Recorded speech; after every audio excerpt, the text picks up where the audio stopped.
Marissa Caldwell woke to the sting of antiseptic and the beep of a monitor that didn't care her life had cracked open. Her leg sat in a brace, her hip bandaged tight. Every inhale scraped the bruises along her ribs. The nurse had called it good progress, but progress felt like pain with a polite name. The door opened. Derek entered in a pressed navy suit, phone in hand, smelling faintly of cologne. No flowers, no comfort, just a slim folder. He laid it on the tray beside her water, nudging aside a framed photo someone had set there. Marissa and Derek at their anniversary dinner, her wedding band catching the candlelight. "Hey," she croaked. "I thought you were out of town." "I was." He checked his watch. "I flew back early. We need to take care of something while you're calm." Marissa tried to sit up. Fire shot through her side.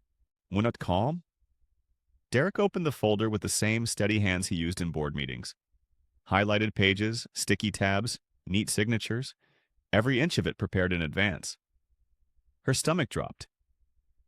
"What is that?" "A separation agreement," he said. The words were flat, businesslike. "It's the cleanest way." Marissa stared at the bold print of her own name. "You're doing this here, in my hospital bed." He didn't deny it. He just leaned closer, as if lowering his voice made it kinder. "Sign today," Derek said.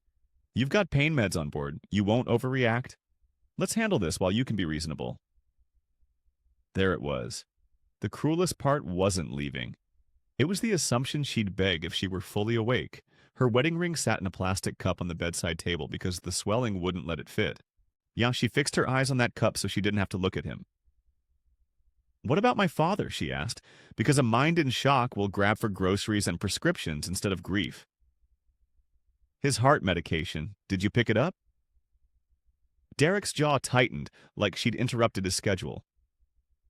"We'll sort that out after you sign." "After you sign." A tear burned behind her eyes, but she forced it down. "Why now?" Derek exhaled, impatient. "Because I can't keep carrying dead weight, Marissa. I have a public image. Investors. A future. Dead weight."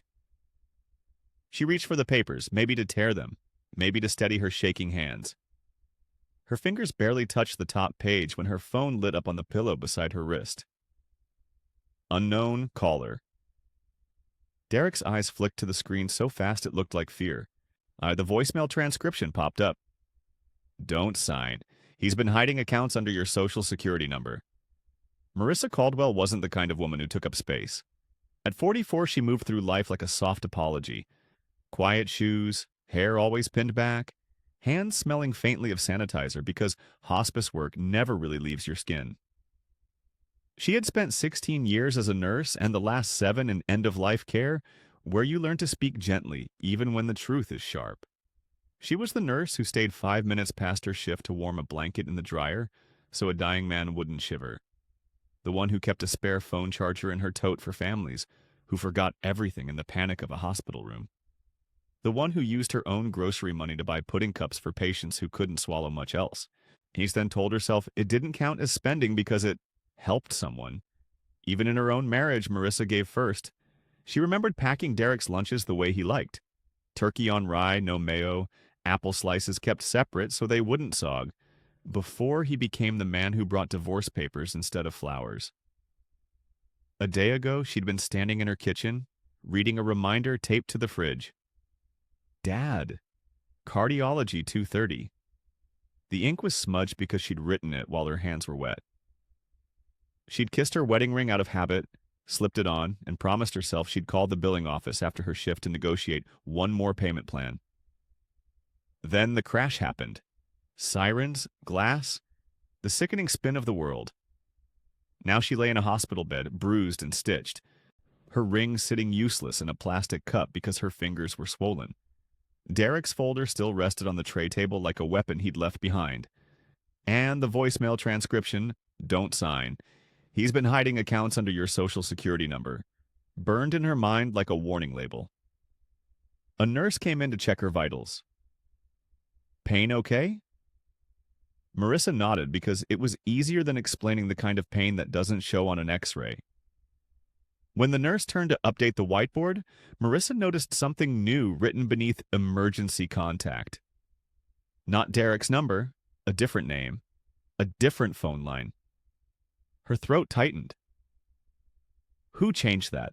she whispered. The nurse glanced back, confused. "It was updated last night, ma'am. Your husband said you requested it." And in that moment, Marissa knew today wasn't about healing. Today was about being erased while she was still too weak to stand. Leaving Derek was never a simple decision. It was a math problem she could not solve. Marissa's paycheck from St. Agnes Hospice didn't land in her own account. Derek had insisted years ago that a real family pools resources. So her direct deposit went into a joint account he managed, and he set her debit card with a low daily limit for safety. If she needed more, she had to ask, like a teenager. After her father's heart attack last winter, the numbers got worse. Co-pays for cardiology visits, a home blood pressure monitor, the inhalers he hated using, the medication that kept his rhythm steady but cost more every month than Marissa's car payment. When the pharmacy called about refills, they called her, not Derek. And when the bills came, they came in her name, because Derek said his credit had to stay clean for work. The mortgage on their townhouse was in his name too, because he'd told her lenders liked stable executive income. Her car was a company lease. The only credit card she carried was an authorized user card that could be shut off with one phone call. Once, when she asked about opening her own account, Derek reminded her how one missed payment could ruin her father's chances for a transplant list. He said it like love. Marissa had tried to protest once. Derek had smiled, kissed her forehead, and slid a spreadsheet across the kitchen table like it was romance. "I'm handling the big stuff," he'd said. "You handle hearts." He also handled her isolation. If a coworker invited her to dinner, Derek would schedule a last-minute investor call. If her best friend Tessa texted, Derek would ask why she was sharing private marriage business. Eventually, Marissa stopped reaching out. It was easier to be quiet than to explain what she couldn't even name. The hospital made the trap feel physical. Without Derek, her insurance paperwork stalled. Without her job, her father would lose coverage. Without coverage, he would lose his meds. Marissa imagined him sitting in his recliner, fingertips trembling over the pill organizer, waiting for a refill that never came. A social worker wheeled in a tablet for financial authorization. "We just need the responsible party's signature," she said, kind but rushed. Marissa's eyes caught the name already typed in, Derek Hayes. Beneath it, a checkbox was marked, and change mailing address for all statements. Approved. The new address wasn't their home. By late afternoon, Marissa was wheeled out of recovery with a discharge packet and a nausea band on her wrist. Derek didn't take her home. He steered her toward the South Wing Auditorium, where St. Agnes hosted the annual Partners in Care reception. Soft jazz, white tablecloths, and a wall of sponsor logos glowing on a screen the size of a garage door. The air smelled like lemon polish and expensive perfume. Nothing like the quiet rooms where Marissa held hands and whispered prayers. Volunteers in matching blazers pinned name badges on guests. A photographer asked couples to stand beneath a floral arch and smile. Derek's hand tightened on Marissa's wheelchair handles, guiding her like an accessory. At the entrance, a sign in friendly script read, "This event is recorded for security and training." 2 dome cameras watched the crowd. Red lights blinked, steady as heartbeats. Marissa's gaze snagged on them, then on Derek's face. He avoided looking up. Across the room, executives from Hartwell Medical Systems clustered near the bar, laughing too loudly. Derek's co-workers greeted him with polished warmth. "Hayes, good to see you," one man said, eyes sliding over Marissa as if she were paperwork. A woman with a tablet motioned Derek aside. "Board chairs asking, we're on in 10. On stage, a podium waited under spotlights, a microphone tested with a sharp pop. Behind it, the sponsor reel played, "Smiling nurses, grateful patients," and Hartwell's slogan, Innovation with heart. Marissa felt a bitter pinch at the word heart. Derek bent close, inked suddenly tender for the first time all day. He brushed hair from her forehead and spoke for anyone watching. There she is, my fighter. His thumb pressed her bruised cheek a little too hard. In her ear he murmured, "Don't embarrass me. Nod, smile, and let me handle this." A waiter offered champagne. Derek took one, even though Marissa couldn't. He raised the glass to a passing donor and laughed, the sound bright and false. Then he slipped his phone from his pocket, tapped out a message, and angled the screen away from her. Near the back wall, a security guard waved a scanner over badges. Each beep stamped a timestamp. Marissa noticed the guard's body camera, a lens clipped to his lapel. Marissa caught a glimpse of a name. Kendra. Derek leaned toward the woman with the tablet and said, "Make sure the cameras catch her signing." Derek Hayes loved control the way some men loved prayer. Quietly, constantly, convinced it made him righteous. To everyone in the auditorium, he was the devoted husband pushing his injured wife toward the front row. He stopped twice to shake hands, laugh at a joke, and accept sympathy. "Scary accident," he said, voice warm. "But she's tough." Each time, his fingers stayed on Marissa's chair like a clamp. When the MC called Hartwell Medical Systems to the stage, Derek's smile sharpened. This reception wasn't charity to him, it was a ladder. The board was choosing a new chief operating officer next month, and the current CEO had made it clear. No distractions, no scandal, no messy divorce headlines. Derek's stock options, his bonus, his future, everything hinged on looking steady. He had already booked the Riverside suite for celebration, already promised Kendra a promotion, already rehearsed his speech for donors who wrote checks and judged character. So he rewrote the story before Marissa could speak. He leaned down and placed the folder on her lap, hiding it under the hospital blanket the volunteers had draped over her knees. "Here's what's going to happen," he murmured. "You'll sign the authorization and the separation agreement. Then you'll sit quietly while I give my remarks. Tomorrow, my lawyer files it as uncontested." Marissa's mouth went dry. "I don't consent." Derek's eyes didn't blink. "You don't need to. You need coverage for your father's medication, and you need your job. If you make a scene, I call the social worker and tell her you're confused from the accident. They'll note it. HR will note it. Your supervisor will note it." He said it like he was reciting policy. Across the room, Kendra hovered by a service door, tablet hugged to her chest. Derek glanced at her and gave the smallest nod. Kendra tapped her screen, then slid a pen into her blazer pocket like it was a weapon. Marissa realized Derek had timed everything. The cameras, the crowd, the paperwork, the pressure.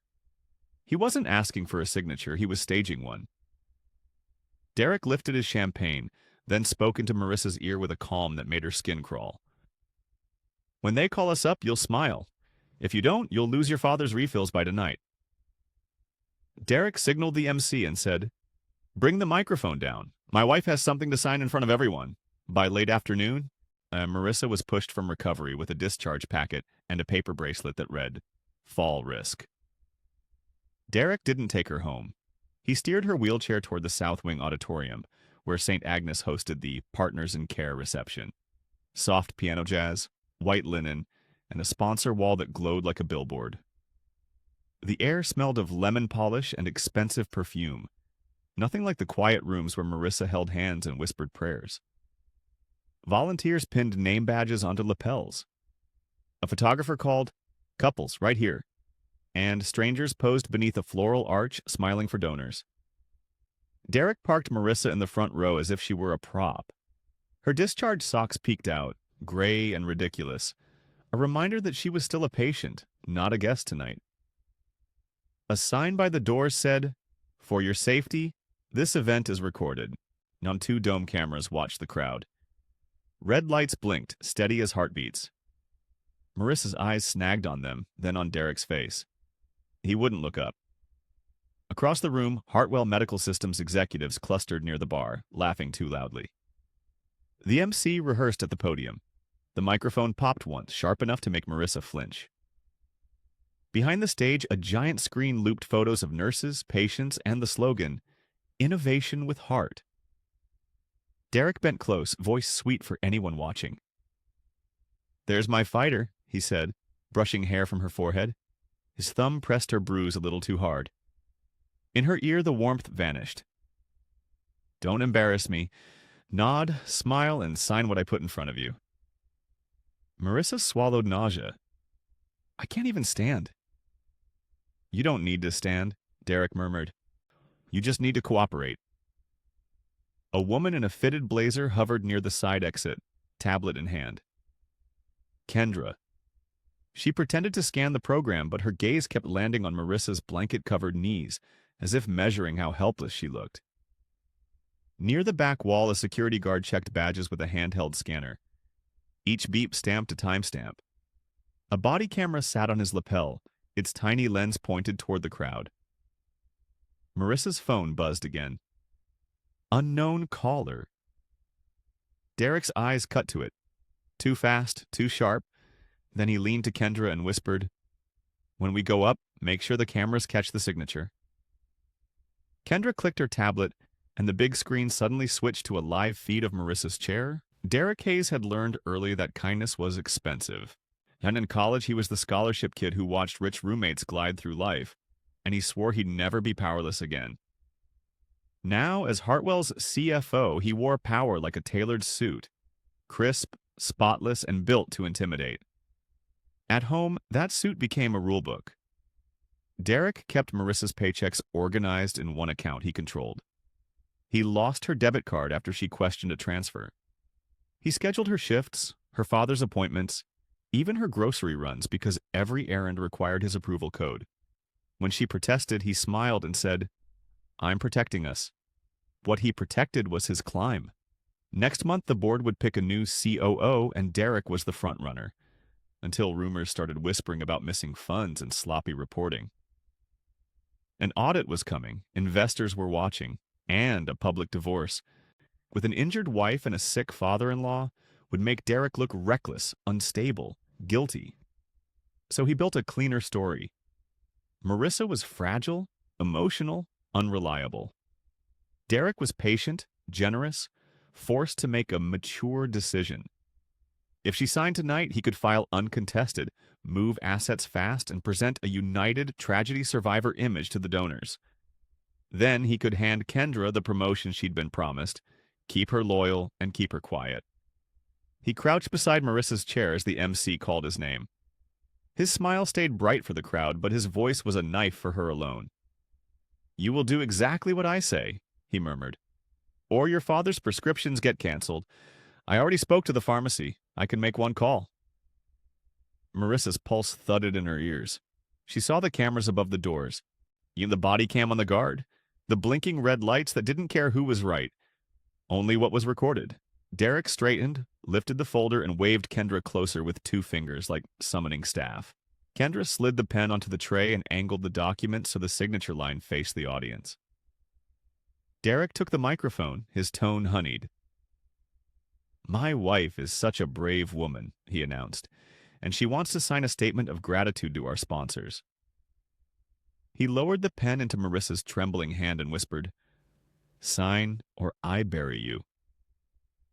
The woman with the tablet finally stepped out from the shadows. Kendra Lowell was dressed like she belonged on the stage. Black blazer, pearl studs, hair slicked into a low knot. If Marissa hadn't seen her hovering by the service door, she might have mistaken her for a hospital fundraiser coordinator. But Kendra wore a Hartwell badge, and she walked with the confidence of someone who knew the CEO's calendar better than his wife. She leaned down beside Derek, close enough that her perfume cut through the smell of champagne. "The live feed is up," she whispered, eyes on the screen. Camera 2 has a clean angle of her hands. Marissa's stomach turned. "Who are you?" she asked, voice thin. Kendra smiled without warmth. "Kendra, Executive Projects." She offered her hand like a politician, then let it hang when Marissa didn't take it. "I'm the one keeping tonight from getting messy." Derek's jaw flexed. Stop talking, he murmured to Marissa, still smiling at the crowd. You're tired. Kendra's gaze dropped to the folder on Marissa's lap. A sticky note marked "Sign here" in Derek's neat block letters. Kendra slid a pen onto the tray table, then tapped her tablet. The big screen tightened its frame. Marissa's blanket, the paperwork, the pen glinting under stage lights. Why are you doing this? Marissa whispered. Not to Derek this time, but to the stranger helping him. Kendra's eyes flicked to Derek, then back to Marissa. Because I earned my seat, she said quietly. He promised me director after the COO vote, and I'm not going back to being invisible. There it was, the motive that made everything click: status, money, a title. Marissa saw how Derek used people like accounts: open, drain, close. A volunteer approached with a floral pin. Mrs. Hayes, would you like to say a few words on camera? Derek laughed softly, charming. She's too modest, he said. Then, under his breath, sign, now. Marissa looked past them and caught the security guard's body cam, pointed toward the front row. A red light blinked. Recording. Kendra leaned closer, voice like ice. If you refuse, he'll tell everyone you're unstable. They'll believe him. Who will they believe, CFO of Hartwell or a drugged-up nurse in discharge socks? On the screen behind the podium, a cursor highlighted Marissa's name, right beside the words, Financial Responsible Party. Marissa's hand shook so badly the pen scratched the paper instead of signing it. On the big screen, the camera feed zoomed in, turning her blanket-covered knees and the signature line into entertainment. People in the back leaned forward as if they were watching a heartwarming pledge, not a hostage negotiation. Derek held the microphone. My wife insisted on doing this herself, he said, smiling. Even after the accident. She's always been eager to help, even when she doesn't understand the numbers. A few guests chuckled politely. Heat crawled up Marissa's neck. She could feel her discharged socks on the polished floor, the ridiculous grip dots like she was a toddler at playtime. Kendra stood to Derek's right, tablet glowing. Just sign on the line, Mrs. Hayes, she coached, voice bright. Then we can move on. Marissa whispered, This isn't a thank you letter. Derek's smile didn't move. It's a formality, he murmured through his teeth. Do not make me repeat myself. The pen felt heavy. Her ribs throbbed with every breath. She pictured her father's pill organizer, Monday through Sunday, in the empty slot where tonight's dose would sit if the pharmacy refused the refill. She signed. Applause burst out. Someone near the aisle dabbed their eyes. The MC beamed like it was a miracle. Derek lifted Marissa's hand as if she'd won a prize, then kissed her knuckles for the cameras. See? He whispered. Good girl. The words hit harder than the crash. Marissa's stomach rolled, not from pain meds this time, but from the public sweetness coating private cruelty. Kendra slid the folder away and tucked the pen into her blazer. Perfect, she said, already tapping. Uploading to the donor archive now. Derek wheeled Marissa a few feet toward the bar where a donor's wife offered a business card. If you ever need a good accountant, the woman said warmly. Derek laughed. Oh, Marissa doesn't handle money. She loses track. It's why I manage everything. More polite laughter, more smiles. Marissa kept her face still, afraid if she blinked too hard the tears would fall. As Derek leaned in to greet another executive, Marissa heard him speak over her head, low and urgent to Kendra. Send the address change to the pharmacy and the bank tonight, he said. By morning, her father's refill will bounce, and she'll be too desperate to fight. Then Derek added, and make sure the hospital marks her as cognitively impaired. Marissa was wheeled back toward the elevators after Derek finished shaking hands. The applause had faded, but her skin still felt filmed over like the whole room had touched her without permission. In the hallway outside the auditorium, the noise dropped to a muffled hum. A rolling cart of hors d'oeuvres sat unattended. Marissa stared at the blank wall and tried to breathe past the tight bandage around her ribs. Riss? She turned her head. Tessa Nguyen, scrubs, messy ponytail, badge clipped crooked, strode toward her with the kind of anger that makes a person fearless. Tessa had been Marissa's partner on night shifts for years, the friend who knew every detail about Marissa's dad's meds and every excuse Marissa used to defend Derek. I just got pulled from hospice to cover this event, Tessa said, eyes hard. And I watched you on that screen. Marissa's throat tightened. He made me. I know. Tessa crouched beside the wheelchair, lowering her voice. I heard him tell Kendra to mark you cognitively impaired. I heard it. The security guard heard it too. Marissa blinked. There's a guard? Tessa nodded toward the back corridor. A guard stood by a monitor bank, body camera still clipped to his lapel, watching the live feed cycle. Above him, a label read, Auditorium Cam 2, 1942, front row. That feed doesn't disappear, Tessa whispered. It autosaves for 90 days. And the donor archive Derek bragged about? That's a cloud folder. Uploads leave a timestamp, a user ID, and an IP address. Marissa's hands trembled in her lap. He'll delete it. He can try. Tessa pulled out her phone and snapped a photo of the monitor, catching the file name in the corner. Hartwell _event _signing _1942 .mp4. Then she angled the camera again, this time at the guard's body cam light, blinking red. Tessa stood and walked straight to the guard like she owned the hallway. Sir, she said, calm and clear. What's your name? Alvarez, he answered, wary. I'm Nurse Nguyen. That man just coerced a medicated patient on camera. I need you to preserve your body cam footage and the auditorium feed. Marissa whispered, If anyone asks later, I was never here. Tessa squeezed her shoulder. You were here. And so were the cameras. Alvarez hesitated, then glanced toward the auditorium doors. And when Derek stepped into the hallway, Tessa didn't move. She lifted her phone and said, Smile, Derek. I saved the file name. Derek didn't confront Tessa in the hallway. He smiled, thanked a donor, and waited until the elevator doors closed behind Marissa's wheelchair. Then he leaned in, voice low. You're causing a scene, he said. That nurse is not your friend. Marissa's pulse hammered. She saved the file. People heard you. Derek pressed the elevator button for administration instead of parking. Exactly, he replied. So now I'm going to document that you're confused. They rolled into a small office with frosted glass and a placard. Patient advocacy. A social worker named Ms. Bradley stood up, startled. Kendra was already there, tablet open, pen ready. Mrs. Hayes, Miss Bradley began, your husband requested an evaluation.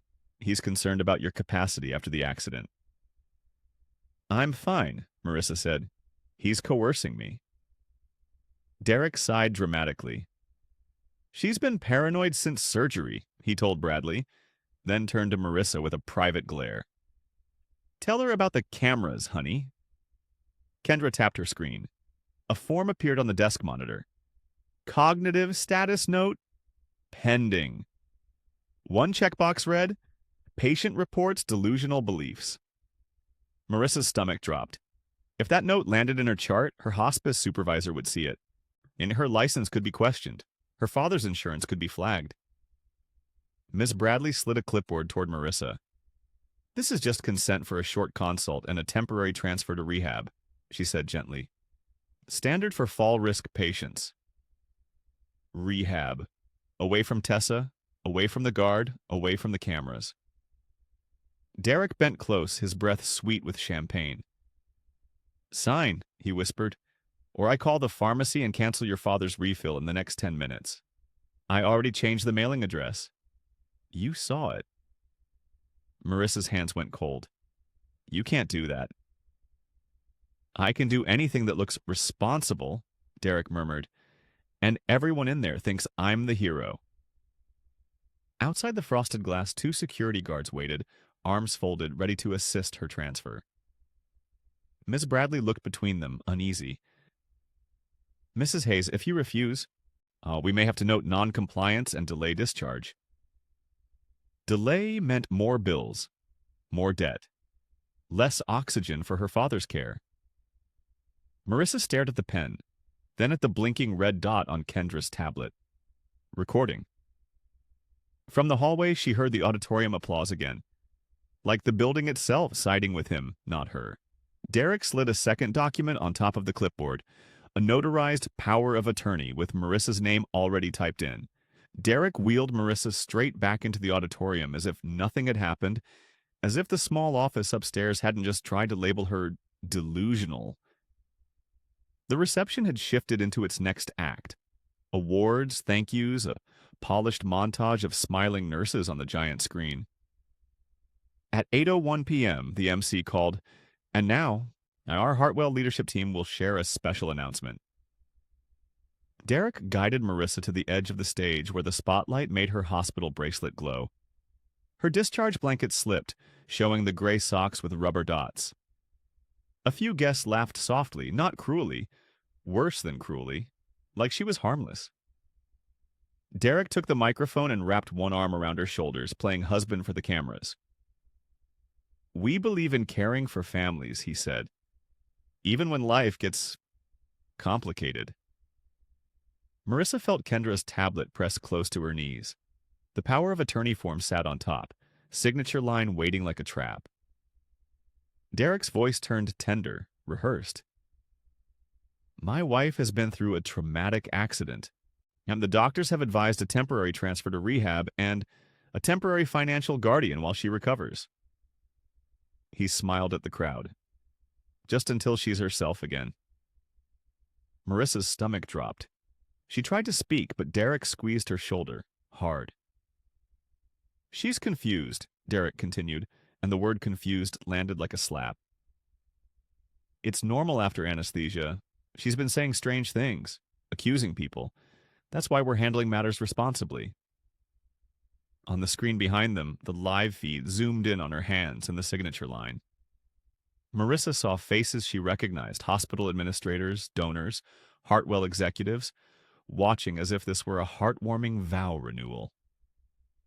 She thought of her wedding day, Derek promising in sickness and in health, and how he had rewritten those vows into a contract.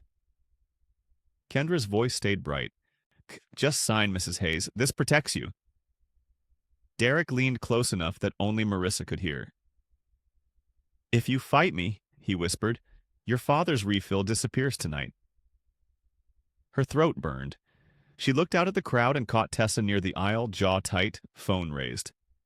She saw the security guard Alvarez by the monitor bank, his body camera blinking red. Marissa forced her voice out, thin but clear. I do not. Derek cut her off smoothly. She's overwhelmed. Poor thing. Let's give her grace. He lowered the pen into her shaking fingers, guiding her hand toward the line. A steady voice rang out from the third row. Don't let him touch that pen. I have the footage, and I'm filing it tonight. The room didn't cheer. It didn't boo. It did something worse. It hesitated. Heads turned toward the third row where Tessa stood, phone raised. Yes, her badge catching the light. A ripple of whispers ran through the donors like a cold draft. Footage. Filing. Coercion. Derek's smile froze for half a second, then snapped back into place. He chuckled into the microphone. Nurse Nguyen is exhausted, he said lightly. She's been on a double shift. She's misunderstood a private medical conversation. A few people laughed out of reflex. Most didn't. The hospital administrator beside the stage leaned to another executive, lips tight. Someone near the bar lowered her champagne as if the glass had suddenly turned to ash. Marissa tried to speak. Her tongue felt thick, her throat raw. I didn't, she started. Derek squeezed her shoulder again, harder, and spoke over her. See, she's disoriented. I'm sure you all understand. When your spouse is injured, you do what's necessary. Kendra stepped closer, tablet angled like a shield. Her eyes never met Marissa's. They stayed locked on the crowd, calculating which faces mattered. On the screen behind them, the live feed still framed Marissa's hands and the unsigned power of attorney, a silent accusation. The MC's voice wavered. Let's give Mrs. Hayes a moment. From the front table, a donor's wife whispered loud enough for Marissa to hear, "Poor thing, maybe she's not stable." Another voice answered, sharper. "Or maybe he's a monster." Marissa felt the room tilt. People she'd helped, families she'd comforted in these same halls, looked at her now like a headline waiting to happen. A man in a blazer stepped away from Derek, suddenly careful not to be photographed too close. Two security guards moved toward Tessa. She didn't flinch. She held her phone higher. "Your cameras saved this," she said. "Ask Alvarez." Derek's eyes flicked to the back corridor, then back to Marissa. His smile remained, but his pupils tightened with warning. "Let's get you upstairs," he murmured, steering her chair off the stage. "You've had enough excitement." Guests parted as if she carried contagion. A pastor she'd once sat with at a bedside avoided her eyes. Her wedding ring cup was gone from the tray. Kendra's hand brushed Marissa's blanket, too casual, then slipped away, and Marissa caught the quick flash of her own lock screen. Marissa reached for her phone to call Tessa to prove she wasn't crazy. But her pillow was empty. Marissa made it to the women's restroom on the second floor because it was the only place Derek couldn't follow without looking suspicious, and a volunteer had pushed her chair to the door and left. The stall smelled of lavender cleaner and stale perfume. She locked the wheelchair brakes, then gripped the sink to pull herself upright. Pain knifed through her ribs.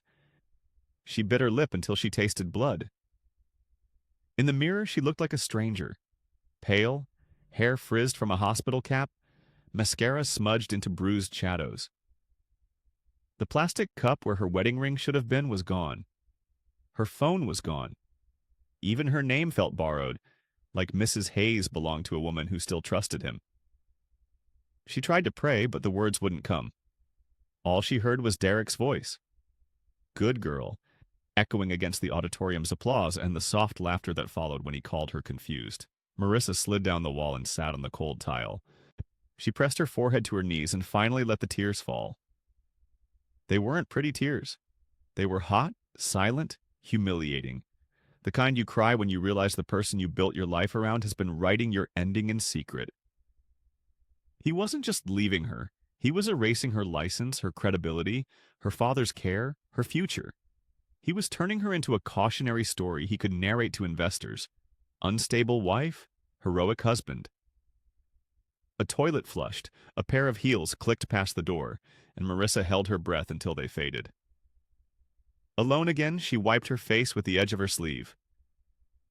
"I'm done begging," she whispered, and the sentence steadied her like a hand on her back. If Derek could weaponize paperwork, she could weaponize truth. Cameras existed. Tessa existed. Alvarez existed. And files had names and timestamps. People had consciences if you cornered them with evidence. She forced herself up, one shaking breath at a time, and looked for the emergency pull cord inside the stall. It dangled within reach, bright red, meant for patients who couldn't stand. Marissa wrapped her fingers around it, not to call for help, yet, but to remind herself she still had a signal in this building. Then she heard the lock click. Someone entered the restroom and stopped outside her stall. A familiar voice said, "Mrs. Hayes, your husband needs you upstairs. Immediately, no delays, right now." Marissa was wheeled from the restroom by a volunteer who avoided her eyes. Derek had already taken the narrative back downstairs. Brave wife, grateful sponsors, temporary guardian. By the time she reached patient advocacy again, Ms. Bradley had 2 new forms waiting and 2 guards standing near the door. "We're transferring you to rehab tonight," Bradley said. "Your husband signed as responsible party." "I didn't authorize him," Marissa insisted. Bradley lowered her voice. "Your chart now notes impaired judgment. If you refuse, we can place you on a psychiatric hold for evaluation." The words hit like ice water. Hold meant days. Days meant missed shifts.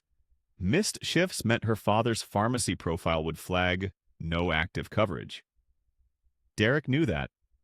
Her phone was still missing. Her ring was still gone. Derek's hand rested on the back of her chair, steering. "See? This is for the best," he said. Loud enough for the guards, soft enough to sound loving. They moved her into an ambulance van with a clipboard packet taped to her blanket. And inside the packet was a printed email from Hartwell HR. "Until further notice, Mrs. Hayes is on unpaid leave pending fitness for duty review." Someone had already sent it. At 9:47 p.m., a text alert appeared on the van's screen display from the pharmacy number Marissa had memorized. Refill declined. Address mismatch. She pictured her father at his kitchen table, palm over his chest, waiting for the bottle that never arrived.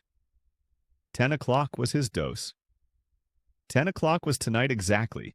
Her chest tightened so hard she couldn't inhale. "Please," she told the EMT, "I need to call my dad's cardiologist." "Your emergency contact can handle it," the EMT replied, pointing to the form. It listed Derek's number. The rehab facility smelled like bleach and resignation. In her intake room, a nurse read instructions aloud. "No outside calls after 10. All mail forwarded to responsible party." Marissa stared at the ceiling tiles again, just like the first night, and realized Derek had turned her world into paperwork that obeyed him. She tried to sit up, but her body refused. For the first time, she felt truly alone. No phone, no money, no ring, no voice. A soft knock came. A man in a security uniform stepped in, cap in hand. "Mrs. Caldwell?" he asked carefully. "My name is Alvarez. I saw everything." He set a flash drive on her bedside table. The rehab room was quiet, except for the hiss of an oxygen concentrator down the hall and the ticking wall clock above Marissa's bed. Alvarez stood near the door, cap in his hands, like he wasn't sure he was allowed to bring hope into a place built for recovery charts and rules. "I'm not here as Hartwell's security," he said. "I'm here as a witness." He pointed to the flash drive. "That contains my body cam video from the auditorium hallway, plus the time-stamped feed from camera 2. You can hear Derek ordering Kendra to mark you cognitively impaired. You can see the screen zoom on your signature line. And you can hear him threaten your father's refill." Marissa stared at the drive like it was fire. "Why would you help me?" she whispered. Alvarez's jaw tightened. "Because my mother was a nurse. Men like him ruin women like you, then call it business. I won't be part of it." He pulled a folded printout from his pocket, an incident report with his badge number, the date, and the camera file name typed in bold. "I filed this with hospital compliance before my shift ended," he said. "I also sent a copy to my cousin, attorney Lila Grant. Family law. She doesn't scare easy." Marissa's eyes burned. "I don't have my phone." "I know," Alvarez said, and his gaze flicked to the bedside table where her missing belongings should have been. "Kendra lifted it when you were being moved. I saw her. It's on my report." He set a prepaid phone beside the flash drive. "Use this. One number is saved." Marissa's hands shook as she pressed call. It rang once, twice. A man answered, voice low and controlled. "Marissa Caldwell?" Her breath caught. Nobody used her maiden name anymore. "Yes," she managed. "Who is this?" Silence, then a rough exhale. "This is Caleb Hart," he said. "I've been looking for you, and Derek just made the biggest mistake of his life." Marissa's fingers went numb. "Caleb." "My father?" she whispered. "I should have come sooner," he said, voice cracking once, then hardening again. "I heard what happened. I already called your dad's cardiologist and covered the refill under my account. Tonight, he won't miss a dose. But Derek's audit opens Monday, and I won't let him hide behind your name. Tomorrow morning, you'll meet my lawyer, and you'll learn what I own at Hartwell." By morning, Marissa's pain had settled into a dull roar, but her mind was finally clear. A rehab aide wheeled her to a windowless conference room, where a woman in a charcoal suit waited beside a laptop and a thick accordion file. "I'm Lila Grant," the woman said, sliding a business card across the table. "Hospital compliance asked me to come. Alvarez asked me to stay. Behind Lila stood Caleb Hart, taller than Marissa remembered, his face drawn and gray around the eyes. He didn't hug her, he just nodded once, like a man trying not to break. "Yeah, you don't have to forgive me today," he said. "You just have to let the truth stand." Lila plugged the flash drive into her laptop. The screen filled with footage from the hallway. Derek's voice, crisp and impatient, telling Kendra to mark Marissa cognitively impaired. The timestamp sat in the corner. Lila paused it, then opened a second file. Auditorium Camera 2, showing the live feed zooming on Marissa's hands while Derek coached the signature. Lila clicked again and pulled up the donor archive upload log. User ID Clowell. Time 1942.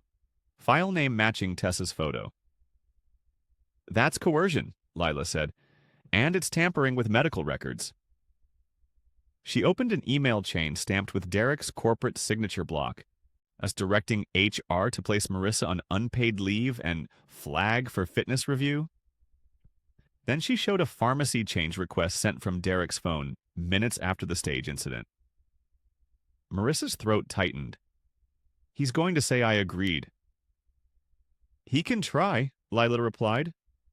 She laid out printed bank statements. Here's where it gets criminal. Rows of transfers marched down the page, small at first, then bigger, routed through consulting invoices, and parked in accounts opened under Marissa Caldwell's social security number. The mailing address for those accounts was the Riverside Hotel. Lila circled it in red. Caleb slid another folder forward. "My auditors pulled Hartwell's internal approvals," he said. "Derek authorized the payments. He forged your consent to make you the fall person." Marissa stared at the paper until the numbers blurred. Yet for the first time, she didn't feel crazy. She felt targeted. Lila closed the file and met her eyes. "We can restore your job, your record, and your father's coverage," she said. "But to bury Derek for good, we need one last piece. Kendra has been trying to flip. If we get her statement before tonight, he's finished." Lila didn't celebrate. She organized. She spread 3 piles across the conference table: medical, employment, and money. "Derek built your cage with paperwork," she said. "We're going to open it with paperwork, clean, dated, and verified." First, the medical angle. Lila pulled up the draft cognitive note Kendra tried to enter, then the audit trail showing who created it, who edited it, and the exact time it was pushed. "Compliance can see the metadata," she explained. "Bradley's office can't pretend it was routine when the log shows Derek's request came first." Next, employment. She opened the HR email Derek triggered during the reception, unpaid leave, fitness review, then a second message from the same HR director sent 30 minutes later, quietly asking legal, "Do we have proof she's impaired?" Lila circled the line. "They know he's bluffing." Then the money. Caleb slid a thin folder forward, hands unsteady but eyes sharp. Inside was a purchase agreement, a voting trust certificate, and a list of shell entities tied to one parent holding company. "6 months ago, I bought controlling shares of Hartwell," he said, quietly, legally. "Derek doesn't know who's been reading his reports." Marissa stared at the documents, stunned. "Why would you do that?"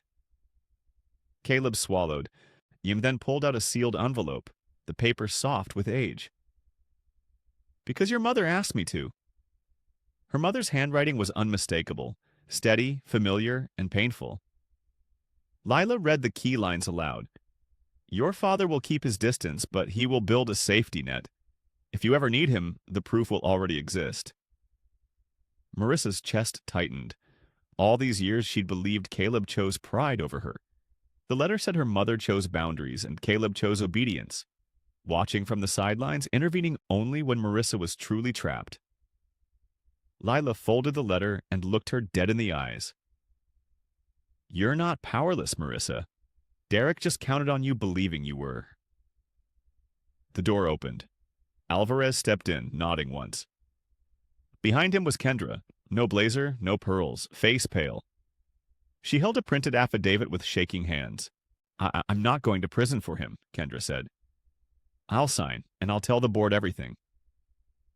Lila closed the file and said, "Good, because tonight we walk into Hartwell, and Derek will learn who's really been in control." Marissa didn't sleep that night, not because of pain, though her ribs still flared when she breathed too deep, but because the cage finally had a door. At dawn, she asked the rehab nurse for a mirror and a comb. She pinned her hair back the way she did before hard conversations with families. Small, practical, and steady. Then she asked for the facility phone and called the cardiology office to confirm her father's refill had been paid and released. When the nurse on the line said, "Picked up this morning," Marissa closed her eyes and let herself exhale for the first time in days. Lila arrived with a clipboard and a plan. "We filed 2 complaints today," she said. "One with hospital compliance, one with your state nursing board's legal hotline, so Derek can't poison your license behind your back." Marissa nodded. "And I want my own account. Today. No more shared access." Caleb shifted in his chair, surprised. "I can wire you—" "No," Marissa cut in, voice calm. "Not money I can't track. I want a direct deposit change form from St. Agnes and a new checking account in my name. If I accept help, it's on terms that keep me free." For a second, Caleb looked like he might argue. Then he swallowed and nodded. "Okay, your terms." They spent the morning building a timeline. Accident, hospital admission, Derek's folder, the stage signature, the attempted cognitive note, the stolen phone, the rehab transfer. Lila labeled each piece of evidence with date, time, and witness. Alvarez signed his affidavit. Kendra added her statement, hands shaking, but her signature firm. "Why now?" Marissa asked her. Kendra's eyes were wet. "Because he told me I was replaceable," she whispered. "And I finally believed him." Marissa didn't gloat. She just wrote one sentence at the top of the file. "Truth in order." After lunch, physical therapy taught her how to stand without bracing on fear. One step, then another, walker scraping the floor like punctuation. When she sat back down, sweat damp at her hairline, she looked at Lila. "I'm not hiding in rehab while he destroys me," Marissa said. "Where is he strongest?" Lila checked her calendar. "Hartwell Board Conference Room, 6:30 p.m., emergency audit briefing." Marissa stared at the time, then nodded once. "Then that's where I'll be." She gripped the flash drive and said, "Wheel me into that boardroom." At 5:10 p.m., Lila rolled a garment bag into Marissa's rehab room and set it on the chair like a verdict.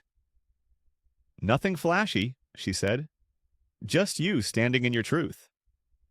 Inside was a navy pantsuit, clean lines, soft fabric that wouldn't tug at bruises.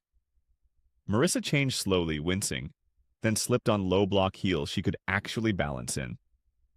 Tessa had brought a small makeup kit from the nurse's station. Concealer, powder, a muted lipstick.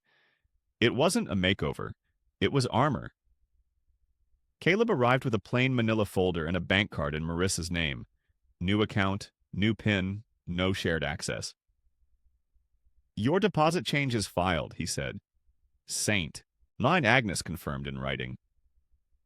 Lila spread documents across the bed and clipped them into a binder with tabs. Exhibit A. Alvarez's body cam audio of Derek ordering the impairment note. Exhibit B. The auditorium feed zoomed on Marissa's hands. Exhibit C. The donor archive upload log, Kendra's user ID, the timestamp. Exhibit D. The pharmacy address change request. Exhibit E. HR's unpaid leave email. Exhibit F.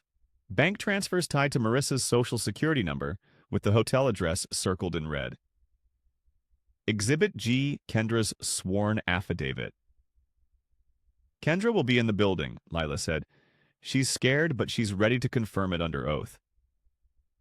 Marissa practiced one sentence until her voice stopped shaking. "I did not consent, and I have proof." She repeated it while gripping her walker, while breathing through pain, while picturing her father swallowing his pills on time. At 6:12, Alvarez texted from the lobby. "Board security cleared your entry. Camera logs preserved. Compliance notified." Leela handed Marissa the flash drive on a lanyard. If Derek tries to stall, you place this on the table and say the file name out loud. Make it impossible to pretend. She also mailed a sealed copy to the hospital's compliance officer and another to the state investigator, so even a power outage couldn't erase it. Caleb tucked a board proxy card into his pocket. I'll speak only when you're ready, he promised. 2 backups sat in Tessa's car. Marissa looked at her hands, still bruised, still real, and tucked the empty ring cup into her bag as a reminder of what was stolen. Wheelchair or walker? Tessa asked. Marissa stood. Walker, she said. He won't frame me as helpless again. The boardroom doors swung open, and Derek's voice boomed. Finally, let's sign this and end it. The boardroom smelled like coffee and polished walnut. Directors sat in a half circle, tablets open, faces guarded. Derek stood at the head of the table, one hand on a stack of papers, the other lifting in greeting when Marissa stepped in with her walker. There she is, Derek said, loud enough for everyone. Sign the settlement and we can all go home. Marissa didn't sit. She placed the flash drive on the table, the lanyard still around her neck. Before anyone signs anything, she said, voice steady, I need the truth entered into this record. Lila Grant moved beside her and clicked her laptop onto the boardroom screen. Exhibit A, she said. The video filled the monitor. Derek's voice in the hallway, ordering Kendra to mark Marissa cognitively impaired. The timestamp glowed in the corner. A director frowned. Is that this afternoon? Last night, Lila replied. Hospital security metadata confirms it. Derek laughed sharply. Out of context. Exhibit B, Lila continued. The auditorium feed showed the camera zooming on Marissa's medicated hands as Derek guided the pen. Then audio. Sign or your father's refill disappears. Gasps rippled. Someone whispered, My God. Alvarez stepped forward, cap in hand. I recorded it, he said. I filed an incident report. I will testify. Kendra entered from the side door, pale, eyes red. And I uploaded the clip under Derek's orders, she said. He told me to steal her phone and change the pharmacy address to the Riverside. Derek's face drained. You're lying. Kendra held up her signed affidavit. It's sworn, and so are the bank logs. Caleb Hart rose from the back of the room, leaning on a cane. Mr. Hayes, he said, you tried to destroy my daughter. You forgot one detail. He slid a proxy card onto the table. Callaway Holdings holds majority voting control of Hartwell Medical Systems. Effective immediately, I move to suspend Derek Hayes for cause and cooperate with federal investigators. Hands lifted. One, then all. The chairwoman looked at Derek. You're suspended. Security will escort you out. Derek's eyes snapped to Marissa, hatred replacing charm. He grabbed his phone and hit dial. Officer, he said loudly. I'm reporting theft and elder abuse. My wife is being coerced by a man who claims to be her father. Marissa didn't flinch, though she lifted her chin and held the silence. Outside the glass wall, uniformed police stepped into the hallway. The police didn't rush in. They waited at the glass wall while the chairwoman spoke into the room phone. Lila met them at the door with a calm that felt like steel. This is not a domestic dispute, she said. It's coercion, identity fraud, and evidence tampering. Derek tried to smile his way through it. Officers, my wife is confused. Marissa stepped forward, hand on her walker. My name is Marissa Caldwell, she said. I did not consent. My husband stole my phone, changed my father's pharmacy address, and tried to label me impaired to take control of my money. Alvarez handed over his incident report and body cam log. Kendra, shaking, confirmed her affidavit and pointed to the upload records on the board screen, and the officers watched 30 seconds of audio, Derek's own voice threatening medication, and the room went silent. Mr. Hayes, one officer said, please put your phone down. Derek's face finally cracked. You don't understand who I am. I understand the timestamp, the officer replied, and clipped cuffs onto Derek's wrists. Security escorted him out past the same board members he'd been trying to impress, his tie crooked, his confidence gone. The next week, hospital compliance removed the false cognitive note and issued a written correction to Marissa's file. HR reinstated her with back pay and an apology letter signed by legal. Lila filed for an emergency restraining order, and the judge granted it within minutes after hearing the recordings. 3 months later, the divorce was final, asset accounting completed, and fraudulent debts assigned back to Derek, and restitution set up as wage garnishment once his bonuses were frozen. Marissa's new checking account stayed hers alone. Her father's prescriptions were on auto refill, paid on time, no begging required. On a Sunday morning, Marissa unlocked the door of a small cottage rental near her dad's clinic, sunlight spilling across a kitchen table big enough for 2 mugs and a stack of fresh mail. Tessa brought over a casserole. Caleb, quieter now, brought a toolbox and fixed the loose porch rail without making a speech. Marissa didn't feel saved. She felt restored, and when she slipped her ring into a drawer, she whispered the lesson she'd earned. Keep your boundaries, keep your receipts, and never let anyone convince you that your voice is optional. Tomorrow she would return to hospice, not as Mrs. E. Hayes, but as herself, with her head high. So that's the story. Closed, sealed, and put back where it belongs, in the hands of the person who lived it. Now, you amazing people, are you still here with me? If you really stayed until this moment, then something in Marissa's fight touched your heart in a way you didn't expect, and I want to honor that. Here's the life lesson I hope you carry with you. Love should never require you to disappear. Real partnership doesn't hide your money, silence your voice, or make you prove your sanity. Marissa didn't win because she became ruthless. She won because she became clear. She gathered facts, kept boundaries, and stopped begging for basic respect. That's the quiet power of healthy self-interest. As the Stoics taught, you have power over your mind, not outside events. When you protect your peace, you're not being selfish, you're healing. And remember this too, evidence is dignity. Keep records, keep your support system, keep one person who will stand up when you can't. If this hit home for you, please like this video, share it with someone who needs strength tonight, and subscribe to the channel, because you deserve stories where truth wins, and so do the good people who keep showing up. Husband forced her to sign on camera. Minutes later, the boardroom locked him out. He humiliated his injured wife at a hospital gala. Then she walked into his board meeting with proof. Sign or your dad's medicine stops. She stayed silent until the cameras spoke for her. He stole her phone, changed the pharmacy address, and called her unstable. Then a witness dropped a flash drive. He used her social security number to hide dirty money and tried to erase her in a hospital bed. He called her dead weight in front of donors. Now watch what happened. When the votes were counted, she was a hospice nurse with no money and no phone, until the security guard said, "I saw everything." He promised his mistress a promotion for helping destroy his wife, but she flipped before midnight. He built a cage with paperwork. She broke it with timestamps, metadata, and one calm sentence. He thought divorce papers would end her, but the boardroom was where his career died.